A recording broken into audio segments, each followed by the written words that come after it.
जो लगभग 2100 अलग अलग परचेज सेंटर्स पर करा, मैं ये मानता हूँ कि बड़ा फार्मर के सहयोग से सक्सेसफुल रहा कि एक भी ऐसा कोविड केस जैसे पंजाब की मंडी में आया, यूपी की मंडी में आया, हमारे स्टेट में लाखों किसान सोशल डिस्टेंसिंग के साथ मंडियों में आए और कहीं भी किसी तरह का भी कोरोना का फैलाव मुझे लगता है इस एक्सपेरिमेंट से हमें नहीं दिखा और हम कामयाब हुए। साथ में शायद हरियाणा के इतिहास में पहली बार होगा कि शहरों के अंदर कहीं ट्रैफिक जाम नहीं लगा। मुझे याद है हर वर्ष आप लोग भी लिखते थे कि किसान रात रात भर मंडियों में अपनी अनाज लेकर बैठा रहा मगर परचेज नहीं हुई। मेरी फसल मेरा ब्यौरा के माध्यम से जो ई खरीद को हमने यूटिलाइज किया कि फार्मर को मैसेज कर कर बुलाया जाए। दुविधा तो जरूर फार्मर को हुई होगी कि 2 दिन बाद उसका नंबर आया, मगर हम सक्सेसफुल रहे कि कहीं भी किसी फार्मर को रात भर किसी मंडी के शेड के नीचे सोना ना पड़ा हो। 2-2 दिन तक पहले फार्मर बैठा करते थे और साथ में किसी भी शहर के अंदर ट्रैक्टर ट्रालियों की लाइन देखने को नहीं मिली। इसका एक आउटस्टैंडिंग रिजल्ट हमारे सामने आया कि जो एक्सपेरिमेंट थी वीट के लिए 1882 सेंटर्स की, 168 सरसों के सेंटर्स की और 20 चने के सेंटर्स की, इसके अंदर प्रोक्योरमेंट बेहद अच्छे तरीके से हुई। आज के दिन भी 3-3.5 लाख मैट्रिक टन की लिफ्टिंग प्रतिदिन अलग अलग हमारे परचेज सेंटरों से हो रही है। ये निर्णय सरकार ने लिया है कि जो 1800 सेंटर्स थे उसको हम कट डाउन कर पिछले 5 दिनों के अंदर 900 सेंटर्स पे ले आए थे, क्योंकि कई ऐसे सेंटर्स थे जिनमें दिन में 5 या 10 फार्मर ही आते थे। और जो फुटफॉल था क्रॉप का, जो पहले 4 लाख मैट्रिक टन के आसपास प्रतिदिन का आ रहा था हमारी अलग अलग मंडियों में, पिछले 2 दिनों के अंदर वो 1.5 लाख मैट्रिक टन से कम आ गया। तो उसके बाद ये निर्णय लिया गया है कि प्रोक्योरमेंट सेंटर्स को हम कट डाउन करेंगे और अब फार्मर्स को जो हमारी बड़ी मंडियां हैं, बड़े पक्के परचेज सेंटर्स हैं, उन्हीं तक सीमित करने का काम करेंगे।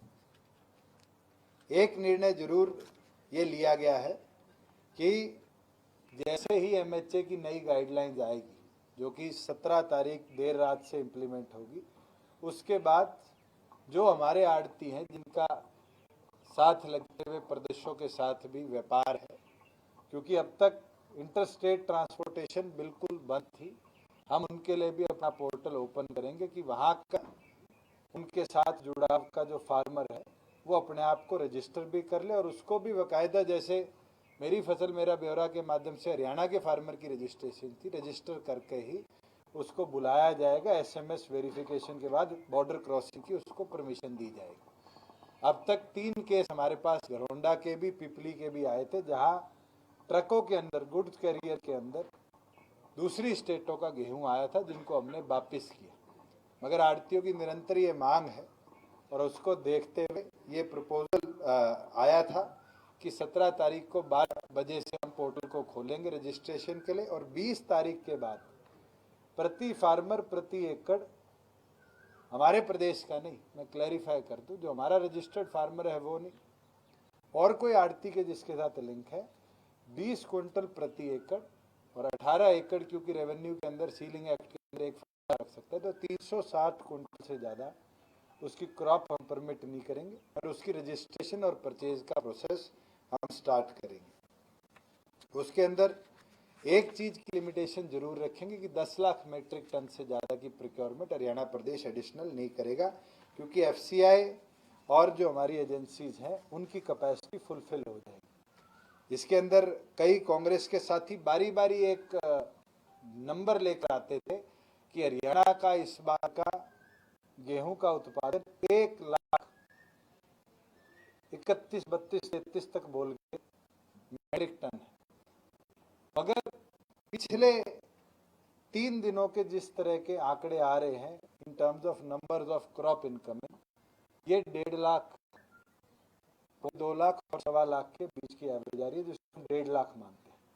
और मेरा ये मानना है कि 3-4 दिन में, अगलों में, आज से हमने मैसेज भेजने शुरू कर दिए कि जो फार्मर भी रह गया, जिसको मैसेज चले गए थे, उसकी क्रॉप कटिंग नहीं हुई थी या बारिश के कारण उसकी क्रॉप गीली थी वो मंडी में लेकर नहीं आए, अगले 3 से 4 दिनों में उनको 2-2 बार हम मैसेज भेजेंगे कि आप अपनी क्रॉप को मंडी में ला सकते हो, एक टारगेट के साथ कि हम 4 लाख मेट्रिक टन अगले 3 दिनों में एवरेजली परचेज करें। और जो हमारा आंकड़ा था, जो एग्रीकल्चर विभाग द्वारा भी हमारे साथ साझा किया गया था कि 75 से 80 लाख से ज़्यादा मेट्रिक टन हमारे पास जहाँ वीट की क्रॉप नहीं है, उस आंकड़े को हम अचीव करने का काम करेंगे। जहाँ एक बारी बारी बात फैलाई जा रही है कि फार्मर की पेमेंट नहीं हो रही, मैं आपको ऑन रिकॉर्ड क्लैरिफाई कर दूं कि अब तक हमारे पास 63,86,000 मेट्रिक टन मंडियों के अंदर वीट की क्रॉप आई। 63,86,000 आज सुबह 9 बजे तक का डाटा है। 68.86 लाख मेट्रिक टन हमारे पास वीट की क्रॉप आई है, जिसके अंदर जो हमारे गोदाउन है उसके अंदर 44,17,000 मेट्रिक टन गेहूं पहुंच चुकी है, जिसकी जो वैल्यू है, क्रॉप वैल्यू है, वो 7,342.5 करोड़ रुपीस है। आज सुबह 9 बजे तक हरियाणा प्रदेश के आढ़तियों के खाते में 5250 करोड़ रुपया, 5250 करोड़ रुपया आढ़तियों के खाते में जा चुका है। कल सुबह 9 बजे तक 2200 करोड़ रुपया एडिशनल आढ़ती के खाते में चला जाएगा। मैं तो आपके माध्यम से भी तमाम फार्मर्स से आग्रह करूंगा कि जिनके फॉर्म अभी तक आढ़तीज ने अपडेट नहीं किए, सरकार अपनी ओर से पैसा भेज रही है, आप अपने आढ़तियों से संपर्क करके वो फॉर्म अपलोड करवाइए, आई फॉर्म क्लियर करवाइए कि बैलेंस बचा हुआ भी जो हमारे पास 300-400 करोड़ रुपया है उसको भी अगले 24 घंटे में हम क्लियर करके आपके खाते तक पहुंचाने का काम करें। टोटल था 7,342.47। ये टोटल वैल्यू है जो गेहूं हमारे गोदाउन में पहुंच चुका है उसकी।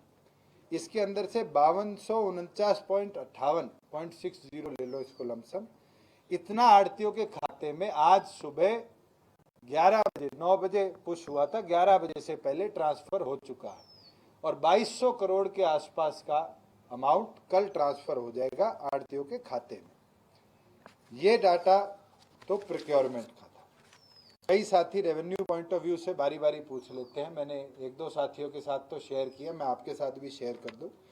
प्रदेश के अंदर जब हम बैठे हैं आज तक, कल तक 14/5 तक टोटल 10,605 रजिस्ट्रियां हुई है, जिसकी अप्रॉक्सीमेटली स्टैंप वैल्यू जो सरकार के खाते में आई है रजिस्ट्रेशन की, वो लगभग 80.08 करोड़ सरकार को रेवेन्यू आया। 80.08 करोड़, 10,605। ये है 19 दिनों की, जो कि शुरू हुआ था 20 तारीख से और 14 तारीख तक 80 करोड़। इसके साथ बारी कई साथी ये पूछते हैं कि हमारे प्रदेश में इंडस्ट्रियल यूनिट्स कितने परमिट हो गए जो चल रहे। हरियाणा सरल द्वारा जो एग्जैक्ट फिगर है एज ऑफ नाउ वो है 47,521। हमने इंडस्ट्रीज, ई कॉमर्स, ईंट भट्टा, आपके ऐसे यूनिट्स जहां एम्प्लॉयज काम करते हैं, इनको परमिशन दी है। दोबारा रिपीट करता हूं, 47,521 यूनिट्स को हमने परमिशन दी है, जिसके अंदर 29,75,005 लोगों ने अपने जॉब्स को ज्वाइन किया। 29,75,005 लोगों ने अपने अपने परमिट्स अप्रूव कराकर अपने कार्य क्षेत्र में काम शुरू किया। और इस आंकड़े के बाद एक चीज तो पता चल गई,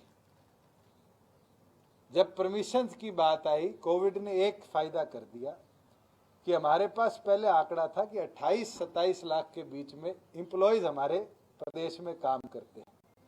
मगर इस कोविड के अंदर एक डाटा हमारे पास नया आ गया कि हमारे प्रदेश में 29 से कम नहीं, आज मैं फैक्चुअली बोल सकता हूं कि हमें खुद अपने आप को रिवाइज करने की जरूरत है कि इंडस्ट्रियल सेक्टर में हरियाणा 50 लाख के आसपास लोगों को एम्प्लॉयमेंट देता है, क्योंकि अधिकतम रेड जोन के जो एरियाज थे उनमें तो अब तक हमने 50% प्रोडक्शन कैपेसिटी पे ही परमिशन दी थी।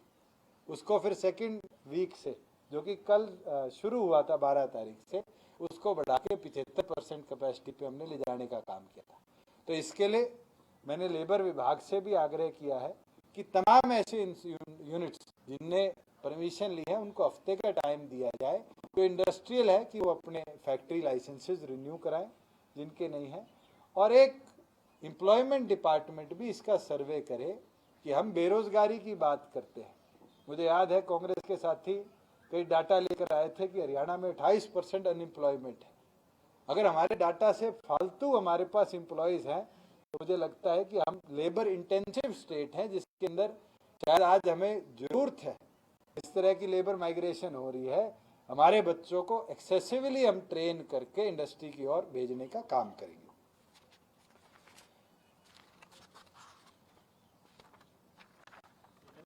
और एक चीज और मैं आपको इसमें ऐड कर दूं, कल केंद्र के फाइनेंशियल पैकेज के जो सेकंड कॉन्फ्रेंस थी उसके अंदर केंद्र सरकार ने बड़ी अच्छी तरीके से क्लियरिफाई किया कि हमारे राशन डिपो के अंदर, क्योंकि फिंगरप्रिंटिंग परमिसिबल नहीं है, बहुत से ऐसे कार्ड होल्डर है जो यूपी का है मगर पानीपत में रुका हुआ है, बिहार का है मगर वो हिसार के अंदर, कैथल के अंदर अपना काम करने आया हुआ, और उसको इस महामारी के अंदर राशन नहीं मिल रहा। हमने प्रदेश में तो पहले डिस्ट्रेस टोकन की बात करी थी, मगर केंद्र सरकार ने डिस्ट्रेस टोकन के लिए कल अनुमति दी है कि मई और जून का राशन, जिसके अंदर 5 किलो प्रति व्यक्ति गेहूं और 1 किलो प्रति परिवार दाल केंद्र की सरकार द्वारा दी जाएगी। इसका हमारा डाटा चुका है।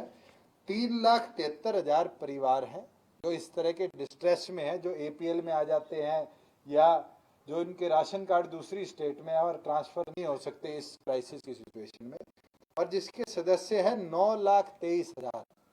तो इनको हम मई और जून का राशन अब मुफ्त में 9,23,000 लोगों को हरियाणा सरकार की ओर से मुहैया कराने का काम करेंगे। ये वो लोग हैं जो ना तो पिछली कॉन्फ्रेंस में जैसे मैंने आपको बताया था कि एवाई में आते, ना बीपीएल में आते और ना ओपीएच के अंदर आते। ये डिस्ट्रेस लोग हैं जो दूसरी स्टेट के हमारी स्टेट में है, और इन 9,23,000 लोगों को 5 किलो गेहूं और 1 किलो दाल आने वाले दिनों के अंदर अपने डिपोज के माध्यम से, जैसे डिप्टी कमिश्नर को रिपोर्ट भेजी हुई है, उनके अप्रूवल आएंगे, 2 दिन में आए 4 दिन में आए, इनको हम थ्रस्ट के साथ इनका राशन भी प्रोवाइड करने का काम करेंगे।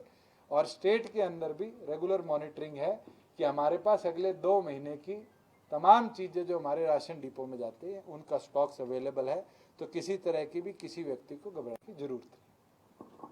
कोई आपके सवाल? शायद 2 दिन में हुआ है, अभी किसी आड़ती की तरफ से, क्योंकि विवाद रहा शुरू में, शायद पेमेंट का एक डिले का वजह बनी। अभी सारे आड़तियों ने मान लिया है वो आई फॉर्म जो प्रोसेस है, जो नया सिस्टम आप लोगों ने लागू किया है, या अभी भी कुछ आड़ती ऐसे हैं, क्योंकि जैसा आपने कहा ना कि किसानों से कहूँगा कि वो रिक्वेस्ट करें अपने आड़तियों को ताकि वो अपलोड करें, तो ऐसे आड़ती अभी बचे हैं? देखिए, सरकार द्वारा जो प्रोसेस आड़तियों के साथ सहमति में और एफसीआई की गाइडलाइंस के अंदर बना था वो यही था कि हम 2 दिन के अंदर आड़ती को पैसा भेजेंगे। पैसा आड़ती का जो हिसाब किताब फार्मर के साथ है वो उसको कट करेगा, लिखित में फार्मर देगा, उसको वो अपलोड करेगा आई फॉर्म के साथ, वो अप्रूवल होने के बाद किसान को अब पेमेंट दी जाएगी। उसके लिए हमने निरंतर फार्मर से भी आपके माध्यम से भी आग्रह किया कि अपना जो डाटा है उसको अपलोड कराइए। परसों से लेकर आज तक मेरे पास कई ऐसे फार्मर्स के मैसेज आए, बाकायदा उनने अपने मोबाइल में रसीदें भी भेजी कि हमारे आड़तियों ने पैसा दे दिया। एक फार्मर था जिसकी मैंने आपको पहली प्रेस कॉन्फ्रेंस में बताया था कि निर्मल सिंह एक फार्मर है यमुनानगर का, जिसके पास इतनी गेहूं थी, 120 कुंटल गेहूं थी, और वो जाकर और फलानी मिल के अंदर 770 नंबर लास्ट में था, मुझे याद है उसके रजिस्ट्रेशन का, गेहूं दे के आया था। परसों स्वयं उसने मोबाइल का स्क्रीनशॉट भेजा कि मेरे खाते में 1,98,000 और कुछ रुपए आ चुके। तो इसका मतलब आड़तियों ने भी आगे भेजना शुरू कर दिया। मैं तो आपके माध्यम से यही आग्रह कर रहा हूं कि अगर फार्मर की तरफ से ये डिले आ रहा है, सरकार द्वारा 5200-5250 करोड़ रुपया भेज दिया गया है। अब ये जिम्मेवारी आड़ती और फार्मर की बनती है कि सरकार को अपलोड करके वो डाटा दे कि हम और थ्रस्ट के साथ जो फर्दर 3 दिन के अंदर पेमेंट फार्मर के खाते में होनी है उसको एक्सपेडाइट करा दें। एक ये जो डाटा है भूषण जी, आज दीपेंद्र हुडा पीसी कर रहे थे, वो कह रहे थे कि देखिए पिछली बार जो टारगेट रखा गया था वो 94 लाख मीट्रिक टन था, इस बार 75 लाख मीट्रिक टन रखा। एग्रीकल्चर मिनिस्टर कह रहे थे वो एंटीसिपेशन था, वो कोई टारगेट नहीं था। वो कह रहे हैं कि दीपेंद्र हुडा ने कहा है कि 120 लाख मीट्रिक टन के आसपास जो है हमारे यहाँ प्रोडक्शन इस बार होने वाली है। वो 10 साल राज में रहे, उनको शायद मेरे से ज्यादा डाटा और नंबर्स की नॉलेज होनी चाहिए। हम तो उन आंकड़ों पे जा रहे हैं कि जो फार्मर मेरी फसल मेरा ब्यौरा पे रजिस्टर्ड है। हमने 20 क्विंटल प्रति 1 एकड़ की एवरेज मानी है हरियाणा प्रदेश के अंदर, जिसके अंदर बहुत से ऐसे फार्मर हैं जो 24-25 क्विंटल तक भी प्रति 1 एकड़ लेके आए, जिसके ऊपर कोई बार नहीं था। हमें ओपन फॉर ऑल था, सरसों भी गेहूं भी जितनी लाओगे सरकार परचेज करेगी, आपकी गिरदावरी होनी चाहिए, आप रजिस्टर्ड मेरी फसल मेरा ब्यौरा पर। उसके बावजूद भी हरियाणा प्रदेश में आज जब मैं आपसे बात कर रहा हूं तो 63 लाख तो सुबह तक थे और 40,000 मीट्रिक टन 1 बजे तक गेहूं मंडियों में और आए, जो आज के दिन का लमसम 60,000 तक पहुंच जाएगा। और अगर इस हिसाब से हम फार्मर के इनपुट के अंदर डिक्लाइन देख रहे हैं, मैं ये मानता हूं कि अगले 3-4 दिनों के अंदर प्रदेश में वीट हम पूरी तौर पर प्रोक्योर कर लेंगे, जबकि 3 दिन में 2-2 बार हम मैसेज भेजेंगे उस फार्मर को जो पिछले डेट्स के अंदर रह गया और जो आपकी अपनी प्रोड्यूस को बेचना चाहता है, वो 2 दिन के अंदर अपनी मैसेज सेक्रेटरी से टाई अप करा के करवाकर और अपनी मंडी के अंदर आकर फसल बेचने का काम कर। जहां नंबर्स की बात है, हरियाणा के अंदर इतिहास रहा है, पंजाब से उत्तर प्रदेश से बहुत बड़े मात्रा में गेहूं आती थी, बॉर्डर सील्ड है और उसके कारण ये थ्रस्ट के साथ जो नंबर पिछले साल 90 लाख तक गए थे वो इस बार 75 लाख तक रुक जाएंगे। मगर हम 20 तारीख से परमिट करेंगे हमारे आड़तियों के लिए जिनका लेन देन दूसरे प्रदेशों से चलता है। फॉर एग्जाम्पल अम्बाड़ा का पटियाला से चलता है, जीरकपुर का पंचकुला से चलता है, इसी तरीके से बागपत का पानीपत के साथ चलता है, दवाली का पंजाब के साथ चलता है, इलाहाबाद का आपके राजस्थान के साथ चलता है। हम उनको परमिट करेंगे कि वो आए, एक मैं कंप्लीट कर आए, उसके अंदर जो भी mister Hooda ji numbers they रहे, मैं उनको बोलूंगा कि वो 10 साल राज में रहे हैं। अगर उनके पास ऐसे फैक्ट है, तथ्य, एक एंटीसिपेशन बिल्कुल थी, क्योंकि जब हर्षक ने सैटेलाइट सर्वे किया और छोटी क्रॉप थी तो वहां बरसीन लगा रखी थी, गेहूं लगा रखी थी, ये तो आदमी जाके वेरीफाई नहीं कर सकता। एक स्टैटिस्टिकल डाटा सैटेलाइट सर्वे का था जो हमने एस्टिमेशन के हिसाब से तैयारी करी थी, इसलिए सरकार ने 22,000 करोड़ रुपया अपने रिजर्व में रखा था।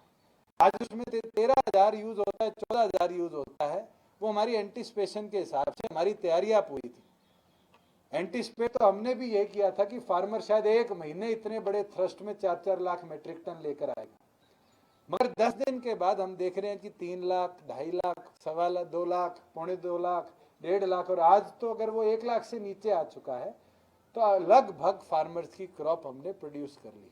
फार्मर्स ने घर पे भी स्टोर किया? बिल्कुल।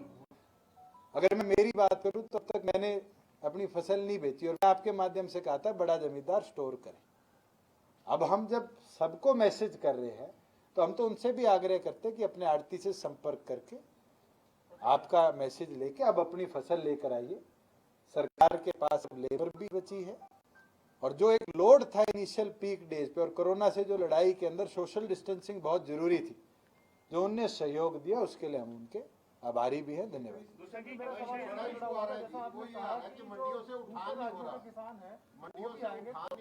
दोनों जैसा आपने कहा कि दूसरे राज्यों के किसान हैं वो भी हरियाणा में आके गेहूं बेच सके, तो क्या सेंटर से आपको कुछ ऐसा इंडिकेशन मिला है कि 17 के बाद जो लॉकडाउन का चौथा चरण शुरू होगा उसमें ये डील जाएगी। और जो केंद्र सरकार को प्रदेश सरकार के द्वारा एक लिस्ट में अपना पक्ष रखना था, उसका क्या तक शायद डेडलाइन भी थी, क्या वो जवाब तैयार हो गया या वो चीजें तैयार हो गई? और हरियाणा सरकार ने अपनी ओर से एक प्रपोजल भेज दिया है। मैं आपको वो सार्वजनिक तौर पर तो नहीं बता सकता कि हमने इंडस्ट्री के लिए क्या भेजा है, बॉर्डर्स के लिए क्या भेजा है, क्योंकि कल हाई कोर्ट ने हमारे ही बॉर्डर्स के इशू को रिवर्ट करके 30 मिनट्स की बाउंड लाइन लगा दी, जिसके अंदर आज 24 घंटे तो हमें हो गए उसके ऊपर कार्य करते हुए कि उस प्रोसेस को कैसे एक्सपेडाइट किया जाए। हमें तो 3 नोडल एचसीएस ऑफिसर लगाने पड़ सकते हैं जो सिर्फ यही वेरीफाई करेंगे सोनीपत पे कौन आएगा, झज्जर, गुड़गांव और फरीदाबाद इनमें कौन घुसेगा, क्योंकि verification of industry and it's employees is very tough. और खासतौर पर नर्सेज डॉक्टर्स की तो और मुश्किल हो जाती है, क्योंकि वो कोविड पेशेंट के साथ करते हैं। मगर हाईकोर्ट इज हाईकोर्ट। मगर जहां बात 17 तारीख के बाद प्रधानमंत्री ने अपने संबोधन में भी क्लैरिफाई कर दिया कि लॉकडाउन में जीना पड़ेगा, मतलब लॉकडाउन में रिलैक्सेशन कितनी आएगी हम इंतजार कर रहे हैं, आज देर शाम का या कल तक का ये केंद्र सरकार रिलैक्सेशन दे। बराड़ साहब जो बात पूछ रहे थे, मैं आता हूं कि इनने कहा कि आपकी लिफ्टिंग धीरे है। बराड़ साहब, ये केवल मात्र हरियाणा में समस्या नहीं, पंजाब में भी इससे बड़ी समस्या है। हमने तो 44 लाख मेट्रिक टन आज अपने गोदामों तक पहुंचा दिया। आज सुबह मैंने एफसीआई के जीएम से चर्चा करी, पंजाब तो उतना भी माल अपने गोदामों तक नहीं पहुंचा पाया, जबकि उनके पास फिक्स्ड लेबर है और हमारे पास माइग्रेटेड लेबर है। हम तो मनरेगा से भी अपने कर्मचारियों से भी लगातार प्रयास में है कि ये लिफ्टिंग बढ़ाई जाए। एक दिन में हम 3 से 4 लाख मेट्रिक टन लिफ्ट कर रहे हैं। हमने बीच में 3 दिनों का गैप भी लिया था। अगर आप तिथि चाहते हैं तो मैं तिथि के साथ आपको बता दूंगा कि किस किस दिन हमारी जो प्रिक्योरमेंट प्रोसेस था उसके अंदर रिलैक्सेशन दिए गए, कि आज से 4 दिन पहले दिया गया। अगले संडे को भी हम रिलैक्सेशन देंगे, जिसमें हमारा फोकस होगा कि हम परचेज से ज्यादा लिफ्टिंग पर फोकस करें। मगर वेदर भी दिन प्रतिदिन जिस तरह अंगड़ाई ले रहा, उसमें अगर लिफ्टिंग वाली जगह भी गेहूं गीली होगी तो उसके अंदर भी हमने किसान को डिले नहीं किया। एक वाक्य मैंने पिछली बार भी आपसे शेयर किया था, लस्टर लॉस का बारी बारी आता है।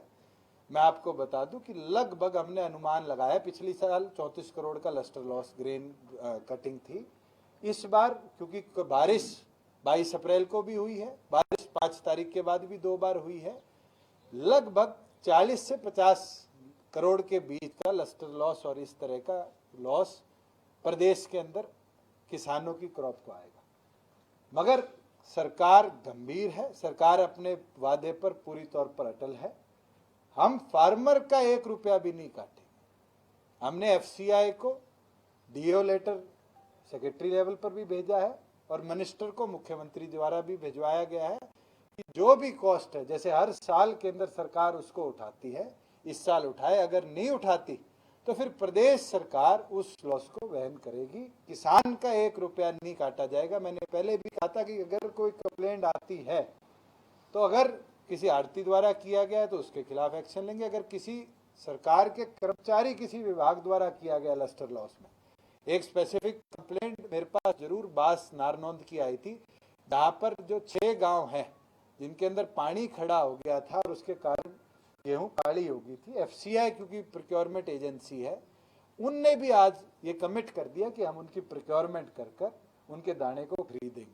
उसके सिवाय हरियाणा में कंप्लेंट इस प्रकार की मेरे पास चुटमुट आई थी, मगर लिखित तौर पर ना तो ऐसी कोई कटौती हुई, ना ऐसे कोई आदेश जारी किया। केंद्र को जवाब दिया पहले पीसी की गई है, एग्रीगेरियन स्टेट्स और पूरे देश के लिए वन नेशन वन मार्केट की घोषणा की गई है। कृषि क्षेत्र के लिए 1 लाख करोड़ का पैकेज भी घोषित किया गया है। किस तरह से देखते हैं? मैं तो मानता हूं कि हरियाणा प्रदेश एक अपॉर्चुनिस्ट एरिया है। मैं तो आज सुबह यूरोपियन बिजनेस ग्रुप है जिसके अंदर 8 यूरोपियन एम्बेसडर्स हैं, उनके साथ वीडियो कॉन्फ्रेंसिंग भी करी। और बड़ी खुशी की बात है कि इटली के एम्बेसडर ने ये प्रपोज किया है कि इटली की गवर्नमेंट चाहती है कि हरियाणा गवर्नमेंट के साथ फूड प्रोसेसिंग के लिए एक स्पेशल वीडियो कॉन्फ्रेंसिंग के माध्यम से चर्चा करी जाए, जिसके अंदर इटालियन कंपनीज जो फूड प्रोसेसिंग प्लांट्स लगाना चाहती है उनको हरियाणा के अंदर रिबेट के तौर पर लाया जाए। और मैं मानता हूँ एग्रीकल्चर सेक्टर और फूड प्रोसेसिंग जब मिलकर काम करेंगे तभी जाकर जो हम बात कहते हैं कि जीरी का ऑल्टरनेटिव ढूंढो, मुझे लगता है कि वो एक ऐसा कॉर्नर होगा जब किसान के लिए विन विन सिचुएशन होगी। अगर उसके दूध से हम सिर्फ ड्राई पाउडर बनाएंगे या पनीर बनाएंगे, उसकी जगह अगर इटालियन कंपनी आकर कोई चीज़ बनाकर यहाँ से एक्सपोर्ट करे उनकी ब्रांड के नाम पर, तो आप सोचिए फार्मर की जो दूध की वैल्यू है वो 50 रुपये नहीं रहेगी, फिर उसको वो बढ़ा सकता है, उसके प्रॉफिट बढ़ सकते हैं। कहीं ना कहीं हमारा जो डेयरी इंफ्रास्ट्रक्चर स्टेट का है वो गुजरात को भी ओवरकम कर सकता है। और मैंने देखा कि पिछले दिनों के अंदर जिस तरीके से वीटा के हमारे कर्मचारियों ने काम किया, चाहे हमारे प्राइवेट उपभोक्ता अमूल हो, लक्ष्य हो और एक दो और ऐसी मिल्क प्रोसेसिंग है, किसान के मिल्क को हमने वेस्ट होने नहीं दिया। अगर हम इस तरह की एजेंसीज इन्वॉल्व कर लेते हैं तो फिर जैसे हम बात करते हैं बाड़ा में टमाटर का रेट पिछले साल खराब गिरा, इस साल सुनने में आया कि आलू का रेट नहीं बढ़ा। अगर इस तरह से ये जो क्रॉप वेरिएशन है इनका स्टेबलाइज एक्सपोर्ट के माध्यम से रेट कर लेंगे, जो केंद्र का 1 लाख करोड़ का बजट है, अगर वो स्टेट को पूरी तौर पर फाइनेंस कर पाएगा तो मैं ये मानता हूँ कि Haryana will be the leader among all 30 states in India. एक फतेहाबाद में 2 लाख के करीब बोतलें कम मिली है, क्या कार्रवाई की है? और दूसरा अध्यक्ष जी बात में है, सुखविंदर राणा को लेकर पार्टी का क्या कहना है? मैं क्लैरिफाई कर दूं, कल के कई साथियों ने बड़ी अलग अलग भूमिका इस पे बनाई। एक्साइज द्वारा 2016 में एक गोदाउन सील किया जाता है, उसके अंदर कोई हर्बल लिकर के नाम से प्रोडक्ट पाई जाती है जिसका लेबल हरियाणा के अंदर परमिटेड नहीं था। पिछले दिनों उसके अंदर चोरी की रिपोर्ट खुद सत्येंद्र राणा द्वारा लिखवाई जाती है, और ये कोविड की स्टार्टिंग से भी पहले की बात है। उसके ऊपर पुलिस को एक्साइज डिपार्टमेंट मार्च के एंड में और अप्रैल के फर्स्ट वीक में रिपोर्ट करता है, जिसके ऊपर पुलिस कार्रवाई करती है। ट्रेस बैक होता है तो कोई ईश्वर सिंह नामक व्यक्ति पकड़ा जाता है जिसकी इन्वेस्टिगेशन में सत्येंद्र राणा का नाम आता है। मेरे पास पुलिस द्वारा इतनी डिटेल दी गई, एक्साइज ने अपनी ओर से एक्शन लिया। जहां फतेहाबाद की बात कर रहे हैं, फतेहाबाद के अंदर भी 3 ऐसे गोडाउन हैं जिसके अंदर शॉर्टेज पाई गई है, उनको भी नोटिस इशू करे गए हैं। झज्जर के अंदर भी गोदाउन में शॉर्टेज पाई गई थी क्योंकि उनकी एक गाड़ी फूड सप्लाई के फेक परमिट के साथ पुलिस ने अप्रैल के पहले हफ्ते में पकड़कर उसके खिलाफ एफआईआर करी। इस तरीके से एससीटी को तमाम ऐसे गोदाउन या तमाम ऐसी एफआईआर जिनके खिलाफ कोई भी इरेगुलरिटी पाई गई है अपने फॉरवर्ड कर दी है। हम इंतजार कर रहे हैं कि वो अपनी इसके ऊपर डिटेल्ड रिपोर्ट बनाकर सरकार को सबमिट करें। जो फर्दर एक्शन होंगे, मैं ये मानता हूं कि अगर किसी ने गलत किया, मैं तो पहले दिन से इसके पक्षधर हूं कि उसके खिलाफ कड़ी से कड़ी कार्रवाई होनी चाहिए। और एक चीज जरूर बता दूं, कई लोग ये कहते हैं कि शय दे रहा है, शय दे रहा है। अगर शय देने की बात होती तो क्या ऐसी कार्रवाई होती? मगर जिस हिसाब से संगठन को और उस एक व्यक्ति को टार्निश किया जा रहा है, वो अक्यूज्ड नहीं है, ये क्लैरिफाई कर दो। He is not in named in the FIR. उनको इन्वेस्टिगेशन के लिए लेकर गए थे, उसके अंदर कोर्ट ने रिमांड दी। कोई भी व्यक्ति हो वो इनोसेंट है अंटिल प्रूवन गिल्टी, ये हमारा संविधान भी कहता है। और अगर जो लोग आरोप लगा रहे हैं तो नेता प्रतिपक्ष में कितनी एफआईआर है, पूर्व नेता प्रतिपक्ष पे कितनी एफआईआर है? अगर मैं इस डाटा में चला जाऊं आरोपी कौन है, कैसा है, किस पार्टी से संबंध रखता है, तो मुझे नहीं लगता इस देश की कोई ऐसी पॉलिटिकल पार्टी होगी जिसका कोई भी व्यक्ति आज किसी ना किसी एक्विजिशन के अंदर चार्जशीटेड ना हो या जिसके खिलाफ एफआईआर ना हो। मगर एक चीज जरूर इस पूरे वाक्य में देखा, और खास तौर पर पिछले 4-5 दिनों में मुझे लगता है वो जैसे भैंस की एक कहावत है अपनी हरियाणवी में, भैंस अपने रंग से नहीं चमकती, मैं छतरी के रंग से चमक जाती है। तो मुझे लगता है कि जहां हमारे संगठन की या मेरे नाम की बात आती है, सारे कूदने लग जाते हैं, अभी घेरो घेरो घेरो। मगर हम एक्शन लेने वाले लोग हैं।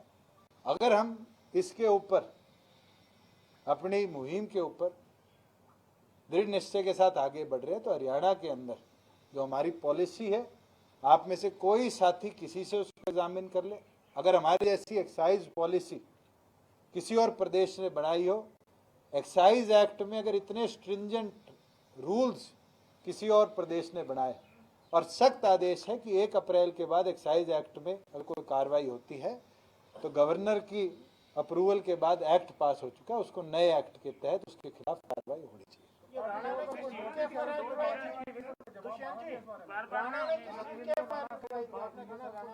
उनके गोदाम जो मेरे पास डाटा है पुलिस द्वारा, उनका गोदाम 2016 की एक 16 के अंदर उनके लेबल पास नहीं हुआ। 16 में तो मैं मंत्री नहीं था, उस समय के विभाग ने लेबल पास नहीं किए, गोदाम सील हो गया। उसके अंदर मार्च के अंदर चोरी हुई, उसके खिलाफ उन्हें डीटीसी को, क्योंकि एक्साइज ने सील कर रखा था, कंप्लेंट थी कि मेरे गोदाम में चोरी, उसके खिलाफ डीटीसी ने आगे पुलिस को कार्रवाई करने को कहा, पुलिस ने अपनी कार्रवाई करी। आज वो पुलिस कस्टडी में है, मैं भी उनकी तरफ से बयान नहीं दे सकता। सवाल भी अगर संगठन को पूछने पड़ेंगे तो बाहर आएंगे, तभी प्रधान जी या सेक्रेटरी साहब कोई पूछ सकेंगे। रादर देन गोइंग कि भी अभी निकाल लो, अभी एक्शन लो, देखते हैं कल तक की रिमांड है, कल कोर्ट क्या फैसला देता है उसके बाद ही। क्लियर कर दीजिए, 2016 में एक्साइज ने सील कर दिया, तो एक्साइज का गोदाम था ना जो आप बता रहे हैं। मैंने आपको यही बताया है कि एक्साइज ने उसको सील किया। अब जो खरखोदा में हुआ है, एक्साइज ने गोदाम सील किया, उसकी सपुर्दारी करी, उसका हैंडओवर पुलिस की गार्ड को दे दिया, उसके बाद एक्साइज की तो जिम्मेवारी नहीं। 2016 के अंदर भी यही प्रोसेस निभाया गया। हमने ऑलरेडी इसके ऊपर आदेश दे दिए कि अगर इस तरह की कोई कार्रवाई हुई तो उसके ऊपर एससीटी पूरा मॉनिटर करके एक्शन ले और जो दोषी है उनके खिलाफ कड़ी से कड़ी कार्रवाई ले। अगर कोई हमारे विभाग का है तो उसके खिलाफ भी, पुलिस विभाग का है तो उसके खिलाफ भी, कोई सीनियर अधिकारी है तो उसके खिलाफ भी कड़ी से कड़ी कार्रवाई होनी चाहिए। राणा जी आपके बीच में आएंगे तो वो आपको वेरीफाई कर पाएंगे, मैं तो आपको पुलिस के पॉइंट ऑफ व्यू से बोल रहा हूँ। मेरा जो सवाल है, 2 बड़े विषय इसमें घूम के आ रहे हैं। पुलिस का जो एक्शन है वो कर दिया, सरकार ने एससीटी गठित कर दी, वो जांच कर लेगी। जो L1 के गोदाम है, जिसकी आपने पिछले प्रेस कॉन्फ्रेंस में जानकारी दी थी, पूरी जानकारी नहीं दी थी, आपने कहा था मेरे पर डिटेल दे दूंगा। L1 के 52 गोदाम में से कितने लाख लीटर की शराब कम है, और जिसपे क्योंकि ये मामला अभी एससीटी, मैं आपकी पूरी बात कंप्लीट कर दूं, क्योंकि ये मामला एससीटी के मॉनिटरिंग के अंदर है। मैं आपके साथ फिगर इसलिए नहीं शेयर कर सकता क्योंकि एससीटी इसको, में तो गड़बड़ है, सरकार क्यों नहीं बताना चाह रही है? एससीटी कर लेगी जांच। एससीटी को ऑलरेडी विभाग द्वारा आंकड़े दे दिए गए हैं। पब्लिक को जानना जरूरी नहीं क्या? सरकार पारदर्शिता क्या दिखा रही है? L1 गोदाम में जिनको आपने नोटिस दिए हैं वो कितनी शराब गायब है? सुरेंद्र जी, मैं आपको बड़ा अच्छी तरीके से एक चीज क्लैरिफाई कर दूं, क्योंकि इस पे स्पेशल इन्वेस्टिगेटिव टीम बनी है। अगर हम आंकड़े आज शेयर कर लेते हैं तो फिर उनकी इन्वेस्टिगेशन के अंदर बाधा बनती। मैं आप 30 तारीख को उनकी रिपोर्ट आने तो आपको एक एक L1 का बकायदा ओनर के नाम पे, लाइसेंस इशू के नाम पे डाटा शेयर कर दूं। मैं ये आज साझा नहीं करूंगा क्योंकि मैटर इंक्वायरी टीम पर काम कर रहा है। इस पे तो डर हो गया। पता क्यों डला? ये टर्म आपकी गलत है। अगर मैं आपको बता रहा हूँ कि हमने उनके साथ डाटा शेयर, मैं आपका व्यक्तिगत कोई घर का प्रश्न नहीं पूछ रहा हूँ। L1 के ठेके शराब को सरकार ने दिए, लॉकडाउन में शराब बिकी, उसमें सरकार, हरियाणा सरकार की बदनामी हुई, 3 लाख बोतलें तो पुलिस ने ही पकड़ ली। ये डाटा देने में क्या दिक्कत है सरकार को? मैंने आपको तमाम FIRs, तमाम उसके अंदर कितनी इलिसिट दारू पकड़ेगी, कितनी लाहन पकड़ेगी, डाटा तमाम over the period of lockdown निरंतर। कई ऐसे साथी हैं जो जब कहते थे ठेके बंद कर, तो मैं कहता था 2 नंबर में बिकेगी, कहते थे 2 नंबर में बिकी तो भी मेरे ऊपर। मैं तो पहले दिन से कह रहा था कि अगर ये खुले रहते तो इस प्रकार की गलत प्रचलन हमारे प्रदेश में शुरू नहीं होता, मगर ये हुआ। इसके अंदर जहां जहां हमारे विभाग द्वारा मॉनिटर्ड एरिया से उसको हमने मॉनिटर किया। एक कल मेरे को साथी का आप में से फोन आया कि जी परमिट इशू हुए सोनीपत के अंदर, गुड़गांव के अंदर परमिट बिल्कुल इशू है, ऑनलाइन परमिट है। आज आप अप्लाई करोगे तो कोविड के दौरान विभाग ने उसको स्विच ऑफ नहीं किए था, वो 27 को भी इशू है, 28 को भी इशू है, 29 को भी इशू है, 30 को भी। 1 तारीख से, क्योंकि नया फाइनेंशियल ईयर था, वो अपडेट नहीं हुआ तो बंद हो गया। मगर ये क्लैरिफाई कर दूं कि परमिट इशू होने के बाद कोई भी व्हीकल किसी तरह का स्टॉक लेकर रोड पर नहीं चला, ये वेरीफाइड डाटा है। परमिट क्योंकि ऑटोमेटेड थे वो इशू हुए थे, मगर परमिट यूटिलाइजेशन जो थी शराब नहीं लेके आए। उस पे यूटिलाइजेशन जो परमिट्स की थी वो प्रदेश के अंदर कहीं है। आज आप दीपेंद्र सिंह हुड्डा ने प्रेस कॉन्फ्रेंस में ये भी कहा कि पंजाब के साथ तुलना कर रहे थे जब शुरुआत हुई थी गेहूं की खरीद की। आप बताएं पंजाब के किसानों को कितना पैसा जा चुका है, हरियाणा के किसानों को कितना पेंडिंग है? वो पेंडिंग तो आपने बता दिया। मैं आपको क्लैरिफाई कर दूं, पंजाब ने केवल मात्र 17,000 करोड़ रुपए अपने खाते से निकाल दिया, पर पंजाब के फार्मर के पास अब तक पैसा नहीं पहुंचा। हम तो फैक्चुअल डाटा मैं आपके साथ शेयर कर सकता हूं, अगर आप तिथि वाइज चाहे कि हमें 3 विषय चाहिए। 62 लाख की खरीद की, 44 लाख गोदाम में गई, 44 के आप पैसे दे रहे हैं, वो भी आड़तियों में से भी कुछ किसानों की नहीं गई। जो बीच में 18 लाख है वो कहाँ गई? जो अगले 2-3 दिनों में लिफ्टिंग होकर गोदाउन में जाएगी। एफसीआई का, केंद्र सरकार का कानून ये कहता है कि payment will only be made after the crop has reach the warehouse. हम इस पूरे प्रोसेस को कंप्लीट जब ही मानेंगे जब उनके ताले के अंदर, उनकी कस्टडी के अंदर गेहूं पहुंचेगी। लेबर की कमी के कारण there is a delay of 5 days. मैं ऑन रिकॉर्ड मानता हूं 4 लाख मेट्रिक टन से ज्यादा हम प्रोक्योर नहीं कर सकते। सर ये पेमेंट में भी डिले हुई, 20 अप्रैल से शुरू होके 25 अप्रैल मैं एक पॉइंट कर लूं। मैं अभी इनने पूछा, फिर आप पेमेंट आ जाते हो बीच में, आप भी कंफ्यूज कर देते हो सारे। फार्मर भी आधा तो आप लोगों की वजह से कंफ्यूज है। फार्मर को पेमेंट जब जाएगी वो 7 दिन, जब 5 दिन जब शुरू होंगे, जब वो एफसीआई के, हैफेड के, वेयर हाउसिंग के और फूड एंड सप्लाई के गोदाउन में अनाज पहुंच जाएगा। उसका खरीदने बेचने से कोई मतलब नहीं है, बेचने की डेट से कोई मतलब नहीं। आड़ती आई फॉर्म जब जनरेट करता है, जब वो गोदाउन के अंदर फसल भेज देता है, आई फॉर्म के साथ वो एक फॉर्म और जनरेट करता है जिसके अंदर वो कहता है कि मेरा फार्मर से ये लेना देना है।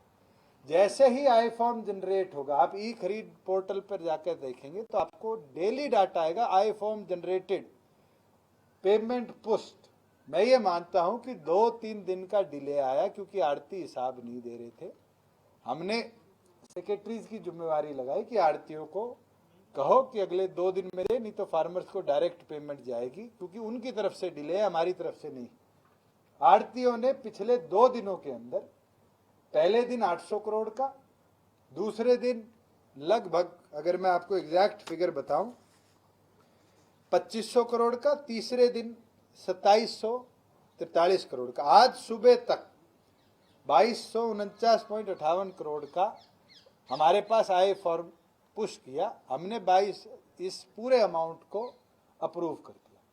आज पूरे दिन के अंदर 2200 करोड़ के आई फॉर्म और हमारे को अप्रूव हो जाएंगे, जिसकी पेमेंट आज पुश। इसलिए मैं आपसे आग्रह कर रहा हूं आपके माध्यम से कि फार्मर आड़ती के साथ अपनी जो पेमेंट है उसको कर अपलोड करवा दे कि अगले 3 दिनों में उस कंसर्न फार्मर के खाते में। कई आड़तियों के पास फार्मर के अभी तक आरटीजीएस डिटेल्स नहीं, कईयों के पास ऑनलाइन पुश बटन की डिटेल्स नहीं है।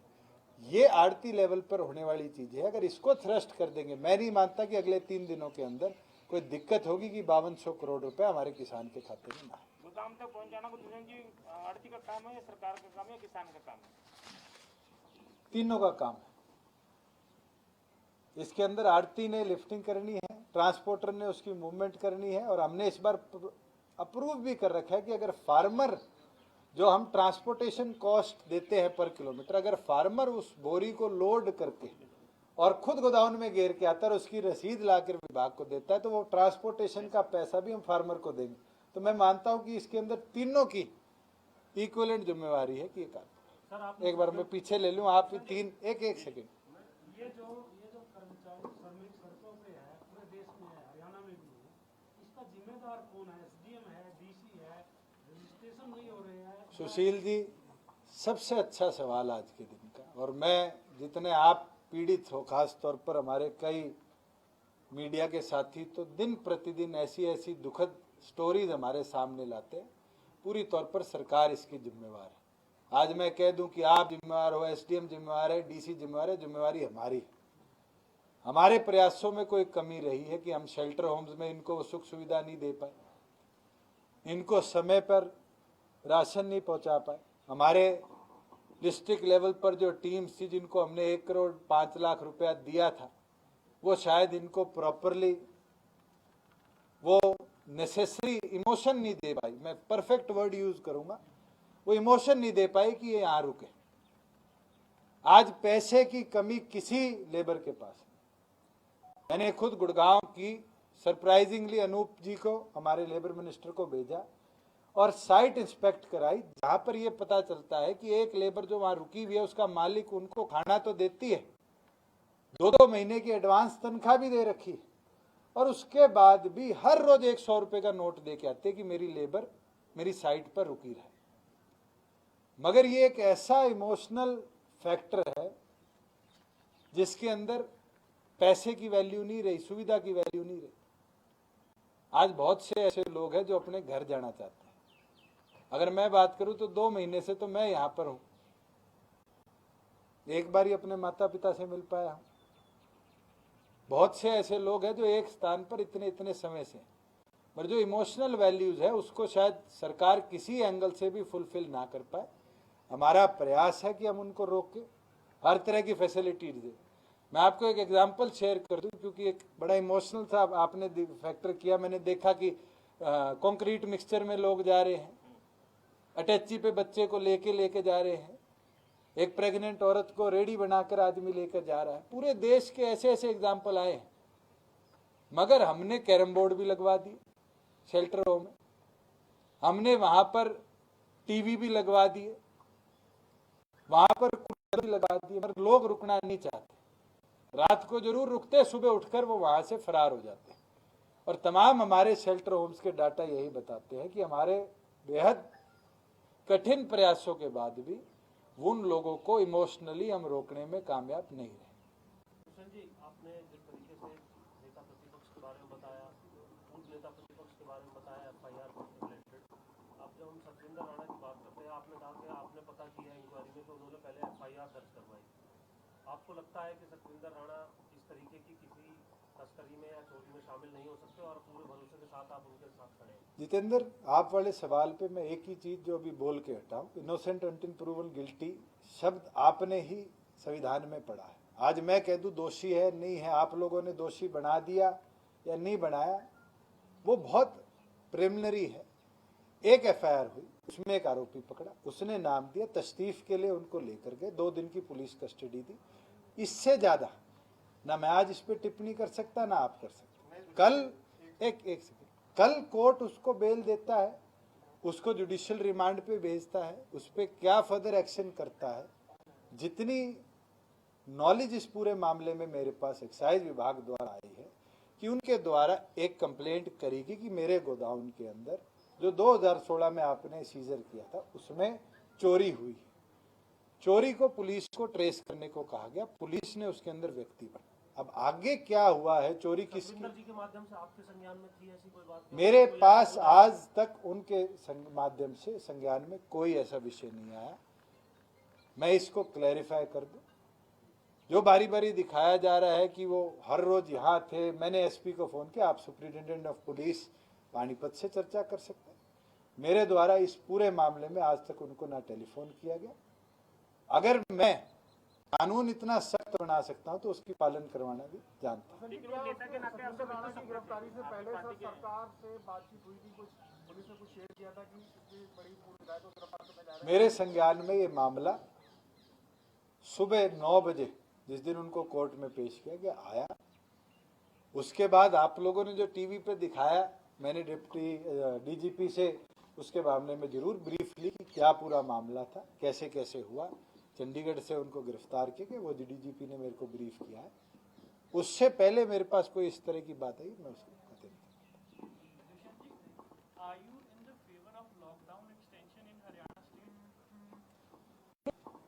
If I ask you this question, are you not in favor of lockdown?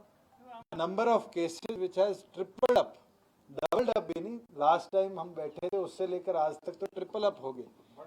जब एक एक दिन में 100 केसेस आ रहे हैं, मुझे लगता है कि yes there should be lockdown, but there should be leniency on day to day life. मैं तो इस पक्ष में हूं कि ये स्कूल कॉलेजेस बंद कर हम कहीं ना कहीं हमारे एजुकेशन इंफ्रास्ट्रक्चर को भी बिठाने का, पीटने का काम कर रहे हैं।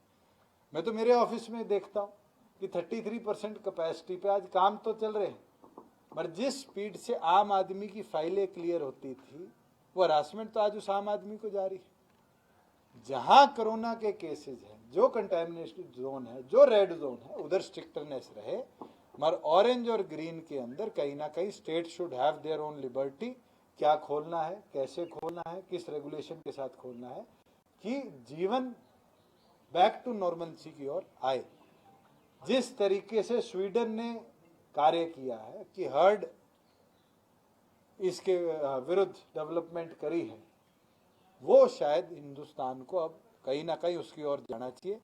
अगर हम ये सोचेंगे, मैं बड़े बड़े डॉक्टर्स का, डॉक्टर तिरान का, डॉक्टर नेने का, कईयों का मैं आर्टिकल्स पढ़ रहा था, तमाम ने यही सजेस्ट किया कि we will have to live with it, मगर how to live with it ये स्टैगर्ड और फेस्ड मैनर में होना चाहिए। मुझे लगता है कि अब ऑफिसेज भी जैसे हमने रेवेन्यू के खोले हैं, पब्लिक हेल्थ के हों और हों, हमें इनको खोलना पड़ेगा कि आम आदमी को जो पिछले 2 महीनों के अंदर एक फुल स्टॉप सा ब्रेक लगा है, उसको अब रेगुलर लाइफ में लाने। प्रधानमंत्री को आप सुझाव भी दे रहे थे लॉकडाउन को लेकर के, क्या मैंने बता दिया, प्रदेश सरकार की तरफ से लिखित में चला गया। 27,000 ये मेरा पर्सनल जो सुझाव है इसके अंदर यही है, we will have to live with it, मगर इसके अंदर कई रेगुलेशंस हमें लिफ्ट करनी। ये 47,000 जो इंडस्ट्री बताई आपने, 32 लाख के आसपास जो सबमिट, इसमें आईटी भी है, इसमें कंस्ट्रक्शन भी। हैं कितने, जिसमें से 47 को अनुमति मांगी, टोटल 1 लाख के आसपास है। मेरे पास जो डाटा इंडस्ट्रियल डिपार्टमेंट में था वो 1 लाख रजिस्टर्ड इंडस्ट्री है, 1 लाख,